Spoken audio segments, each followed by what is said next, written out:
Friends, கர்த்தராகிய இயேசு கிறிஸ்துவின் இனி நாமத்தினாலே உங்கள் அனைவரையும் நான் வாழ்த்துகிறேன். இந்த நாளிலும் கூட ஒரு புதிய மாதத்துக்குள்ளே நம்ம வந்திருக்கிறோம். ஆகஸ்ட் மாதத்துக்குள்ளே வந்திருக்கிறோம். கடந்த 7 மாதங்களாக கர்த்தர் நம்மை கண்ணின் மணியைப் போல பாதுகாத்து வந்தார். நம் தேவைகளை சந்தித்து நம்மை ஆசீர்வதித்து நம் நினைப்பதற்கு வேண்டுவதற்கும் அதிகமாகவே கர்த்தர் நம்முடைய வாழ்க்கையில் நமக்கு அநேக காரியங்களை செய்திருக்கிறார். ஒரு புதிய மாதத்துக்குள்ளே வந்திருக்கிறோம். இந்த புதிய மாதம் நமக்கு ஆசீர்வாதமாக இருக்கும்படியாக நாம் இந்த நாளில் கர்த்தருடைய வார்த்தை நாம் தியானிக்க இருக்கிறோம். இந்த மாதத்திற்குரிய வாக்குத்தத்த வசனம் சங்கீதம் 115 சங்கீதம் 12 வசனம். 115 சங்கீதம் 12 வசனம் வாசிக்கிறேன். கர்த்தர் நம்மை நினைத்திருக்கிறார், அவர் ஆசீர்வதிப்பார். ஹல்லேலூயா. The Lord remembers us and he will bless us. கர்த்தர் நம்மை நினைத்திருக்கிறார், அவர் ஆசீர்வதிப்பார். கர்த்தர் நம்மை நினைத்திருக்கிறார். கர்த்தர் ஒரு நாள் நம்மளை மறந்து போகிற தேவன் அல்ல. சில நேரத்தில் போராட்டங்கள் பாடுகள் வழியாக நம்ம கடந்து வரும்பொழுது கர்த்தர் என்னை மறந்து விட்டாரோ, கர்த்தர் என்னை ஜெபத்தை கேட்க மாட்டாரு, என்னுடைய சத்தத்துக்கு செவி கொடுக்க மாட்டார், எனக்கு பதில் கொடுக்க மாட்டார், என்னோடு கூட பேச மாட்டார்னு சொல்லி நாம் புலம்புவது உண்டு. ஆனால் கர்த்தர் ஒரு நாளும் நம்மை மறக்கிற தேவன் அல்ல.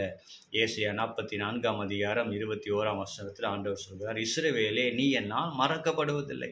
ஓ Israel, you will not be forgotten by me. நீ என்னால் மறக்கப்படுவதில்லை என்று சொல்லி கர்த்தர் சொல்லியிருக்கார். எந்நேரமும் நம்மை குறித்து அவர் நினைத்து கொண்டிருக்கார்.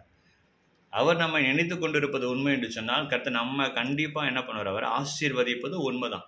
இப்போ இதுவரைக்கும் ஒருவேளை கர்த்தருடைய ஆசீர்வாதங்களை பெறாமல் நான் இருக்கிறேன்னு சொல்லி நினைத்தீங்கன்னா,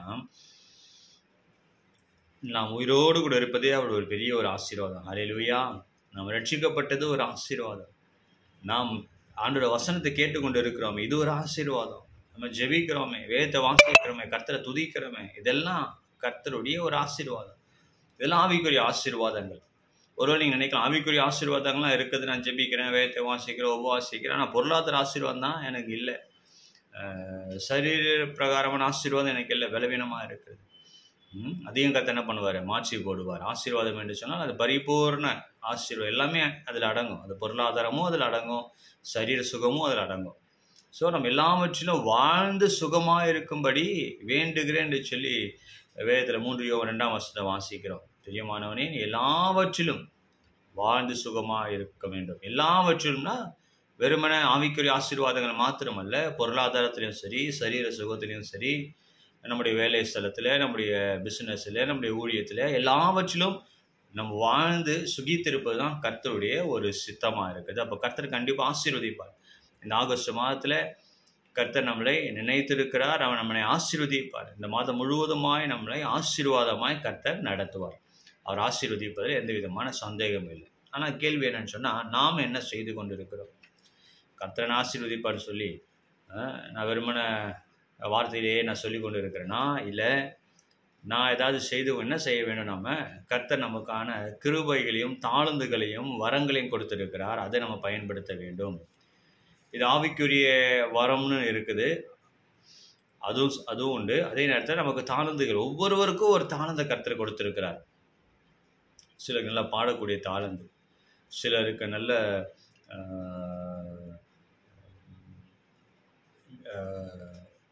விளையாடக்கூடிய தாளந்து இருக்கும், சில நல்லா பேசக்கூடிய கிருபை, பிரசங்கம் பண்ணக்கூடிய தாளந்து இருக்கும், சிலருக்கு ஜெபிக்கக்கூடிய கிருபை இருக்கும்.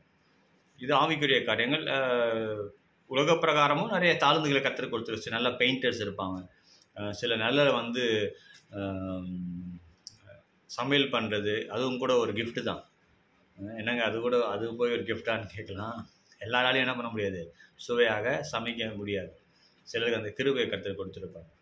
சிலருக்கு ஒவ்வொரு வேலையில், இப்போ கட்டடம் கட்டக்கூடிய வேலை, இல்லைன்னு சொன்னால் கவுன்சிலிங் பண்ணுவாங்க சிலவங்க, இப்படி நிறையா ஒவ்வொருத்தருக்கும் கர்த்தர் வெவ்வேறான வரங்களை கர்த்தர் கொடுத்துருக்கிறார். ஆனால் அந்த கிருபைகளை நாம் பயன்படுத்துகிறோமா? அந்த தாளந்துகளை நம்ம உபயோகப்படுத்துகிறோமா? ஸோ என்னென்ன கிருபைகளை கர்த்தர் நம்ம கொடுத்துருக்கிறாரோ அதை நம்ம என்ன பண்ண வேண்டும், நம்ம பயன்படுத்த வேண்டும். நம்ம அதை ஒன்றுமே நம்ம செய்யாமல், நம்ம அமைதி உட்கார்ந்து கொண்டு எந்த ஒரு வேலையும் செய்யாமல், எந்த ஒரு தாளந்தையும் நான் பயன்படுத்தாமல், நான் சும்மா உட்காந்துட்டு கர்த்தரை நான் ஆசீர்வதிக்கணும்னு சொன்னால் ஆசீர்வதிக்க மாட்டார். கர்த்தர் நம்ம கொடுத்திருக்கிற கிருபைகளை, தாளந்துகளை நாம் என்ன பண்ண வேண்டும், பயன்படுத்த வேண்டும். ஒவ்வொருத்தருக்கும் ஒவ்வொரு கிருபைகளை கர்த்தர் கொடுத்திருப்பார். அதை நாம் பயன்படுத்த வேண்டும். ஸோ கிருபைகள், தாளந்துகள், இது ஒரு பெரிய ஒரு சப்ஜெக்ட். நான் அதான் சொன்னேன், ஆவிக்குரிய வரங்கள் மட்டும் இல்லை, பிரசங்கம் பண்ணுறது, ஜெபிக்கிறது, அது மாத்திரம் இல்லை, உலக பிரகாரம் நிறைய தாளந்துகள். ஃபுட்பால் விளையாடுவாங்க, சிலர் மியூசிக்கு, சிலர் வந்து கார்டனிங்கில் இருப்பாங்க, சிலர் வந்து வக்கீல், சிலர் வந்து நல்ல டாக்டர்ஸ் இருக்காங்க. இப்படி நிறையா ஒவ்வொருத்தருக்கும் ஒரு கிஃப்ட், டேலண்ட் கற்றுக் கொடுத்துருப்பாரு. ஸோ அதை நம்ம என்ன பண்ண வேண்டும்? நம்ம பயன்படுத்த வேண்டும். அந்த காரியங்களை நம்ம உபயோகப்படுத்த வேண்டும். சிலர் வந்து சில காரியங்கள் வந்து சேல்ஸ்மேன்லாம் இருக்காங்க, நான் பார்த்துருக்கேன். அவங்க நல்லா வந்து அவங்க என்ன ஒரு பொருள் கொடுத்தாலும் அவங்க என்ன பண்ணுவாங்க, அதை விற்கக்கூடிய ஒரு கிருபை அவங்களுக்கு இருக்கும். சில நல்ல பிஸ்னஸ்மேன் இருப்பாங்க, அவங்க நல்ல வியாபாரம் செய்யக்கூடிய கிருபை இருக்கும். சிலர் வந்து சாதாரணமாக ஒரு டீ போடுறது கூட அது ஒரு ஒரு டேலண்ட் தான். எனக்கு தெரிஞ்ச ஒரு சகோதரன் டீ தான் விற்கிறார். அவர் ஒவ்வொரு நாளும் வந்து அந்த வேலை தான் அவருக்கு செய்கிறார். ஆனால் அது ஒரு கிஃப்ட் அவருக்கு. அதுலேயே வந்து சாதாரணமாக ஆரம்பித்தார், இப்படி வளர்ந்து வந்து கர்த்தர் அவரை உயர்த்தி இருக்கிறார். நம்ம நினைக்கிறோம் சாதாரண ஒரு காரியம் தானே, அதையும் கூட என்ன பண்ணோம், அந்த ஒரு கிருபையை கர்த்தருக்கு நம்ம கொடுத்துருதான்னு சொன்னால் அதை உண்மையாக நம்ம செய்யணும். அப்படி நிறையா கிருபை வரங்கள் இருக்குது, நிறைய டேலண்ட் இருக்குது, எல்லாம் கர்த்தர் நமக்கு கொடுத்துருக்கிறாரு. அதை நம்ம பயன்படுத்த வேண்டும். அப்போது கண்டிப்பாக வந்து நாம் செய்ய வேண்டிய காரியத்தை நம்ம செய்யும் பொழுது கர்த்தர் செய்ய வேண்டிய காரியத்தை அவர் கண்டிப்பாக என்ன பண்ணுவார், செய்வார். அப்போது நாம் கொடுத்துருக்க தாளந்துகளை பயன்படுத்துகிறோமா, அந்த ஒரு காரியத்தில் ஜாக்கிரதையாக இருக்க வேண்டும்.